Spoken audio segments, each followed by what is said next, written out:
कि काली कमाई का काली रात में काले कारोबार का कौन है जिम्मेदार। किसकी शह पर होता है पूरे जिले में ओवरलोडिंग का बड़ा खेल। सबकी खुलेगी पोल, आखिर क्यों बिगड़े अधिकारियों के बोल। ओवरलोड का चित्रकूट में अभी तक का सबसे बड़े खुलासे को बेनकाब करेगा अभय टीवी। ओवरलोड चलता है गाड़ी ट्रकों में। सरकार कितनी भी कोशिश कर ले, अवैध खनन और अवैध ओवरलोडिंग पर लगाम कभी नहीं लगा सकती।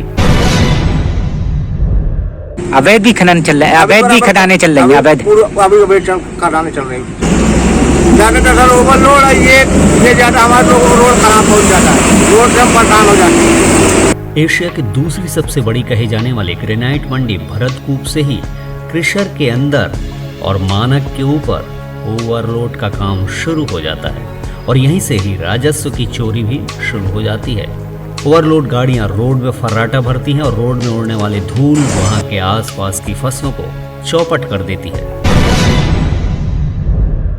और खेती में किस तरह का नुकसान होता है? खेती में बड़ा प्रदूषण है चारों तरफ, उसमें गड्ढा बढ़ जाती है, ये पानी नहीं चलाते हैं लोग। किसानों ने कई बार यहाँ की समस्या के लिए डीएम के यहाँ फरियाद लगाई, लेकिन फरियाद लगाने के बाद भी आज तक क्रिशर मंडी से उड़ने वाली धूल और ओवरलोड ट्रकों पर जिला प्रशासन कोई कार्रवाई नहीं कर सका। लेकिन फरियाद लगाने के बाद भी आज तक क्रिशर मंडी पर और ओवरलोड ट्रकों पर जिला प्रशासन कोई कार्रवाई नहीं कर सका। मेरे इसके क्रेशर के बगल में मेरी खेती है, घाटा संख्या 2161 है। उसमें मेरे गेहूं बोआ है, इतना प्रदूषण फैला है कि गेहूं बिल्कुल गेहूं मरने के कगार में है। खेती को उपज नहीं होती है, कहते हैं तो जो है नाप शनाप बोलते हैं, बार बार कहने पर डीएम साहब के शिकायत करने पर भी कोई कार्रवाई नहीं होती है। भरतकूप के रहने वाले राजकिशोर का कहना है कि मेरे खेत के बगल में ऋषभ स्टोन मिल और झांसी स्टोन मिल के नाम से एक क्रिशर लगा हुआ है, मगर आज तक इस नाम का कोई भी बोर्ड किसी क्रिशर कंपनी पर नहीं लगाया गया है। ये पीछे स्टोन मिल चल रही है, किसकी स्टोन मिल है और किस तरह का संचालन किया जा रहा है? ये इसका कोई पता नहीं है कौन सा स्टोन मिल है, मगर ये नाम कहते हैं झांसी स्टोन मिल, कहीं ऋषभ स्टोन मिल, मतलब कोई इनका पता नहीं है किस स्टोन मिल से काम चला रहे हैं। कहते हैं सब सही चल रहा है। इसकी जांच के लिए मैंने एक आवेदन दिया, जिस पर आज तक कोई कार्रवाई नहीं हो सकी है। और ये शिकायत भी करी थी आपने? जी, मैंने माननीय डीएम साहब को शिकायत की थी, उसमें नोटिस आई थी, इनको भी नोटिस गई थी, मुझे भी नोटिस गई थी। इनको भी कहा गया था कि 7 दिन में अपना दें जो भी हो, मगर ना तो इनके पास कोई रजिस्ट्रेशन नहीं है, तभी तो नहीं दिए। इसके साथ ही मेरे खेत में उड़ती धूल हमारे खेत में जानलेवा साबित हो रही है। जब इस क्रिशर के अंदर काम करने वाले लोगों से हमारे संवाददाताओं ने जानकारी मांगी तो वो कैमरे से दूर भागने लगे।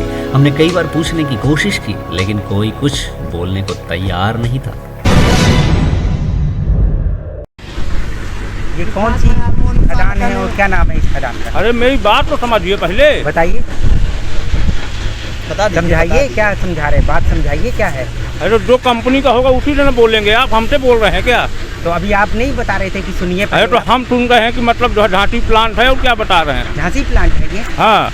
किस नाम से चलता है ये झांसी प्लांट से?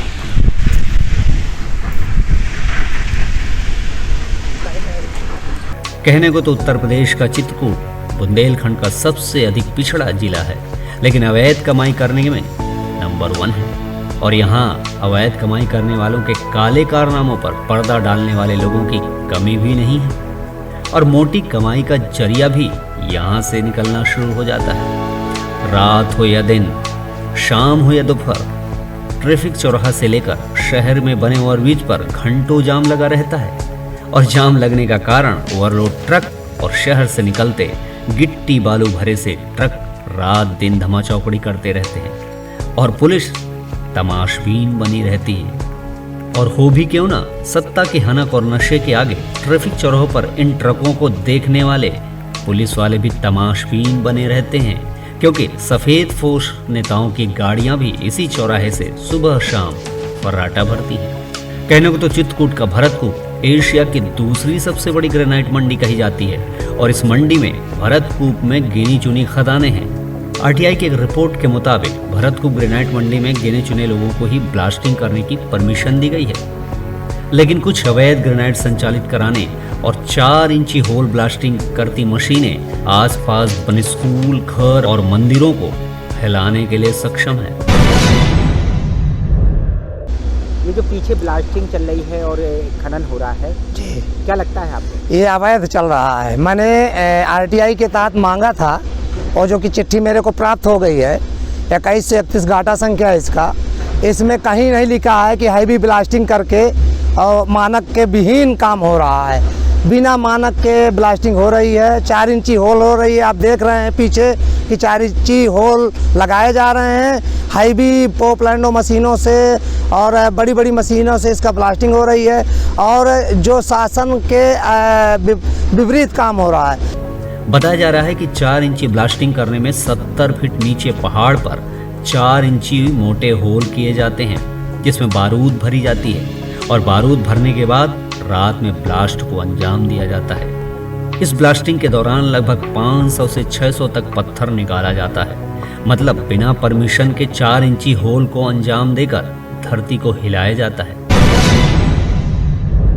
और जिस पट्टे में पट्टा हुआ है उसको मशीन से मिट्टी निकालने के लिए कहा गया है, जो शासनादेश है उनके नियम है, मगर वो हैवी 4 इंची ब्लास्टिंग करके और खेतों को बंजर कर रहे हैं। तो 4 इंची जब ब्लास्टिंग चलाते हैं तो हमारा एक तो सौर ऊर्जा प्लेट टूट गई है खेत में और बगल में हमारा गांव है बजनीपुरवा, उसमें स्कूल बना है, स्कूल तक पत्थर जाते हैं, छोटे छोटे बच्चे पढ़ते हैं, वहाँ किसी भी समय घटना हो सकती है।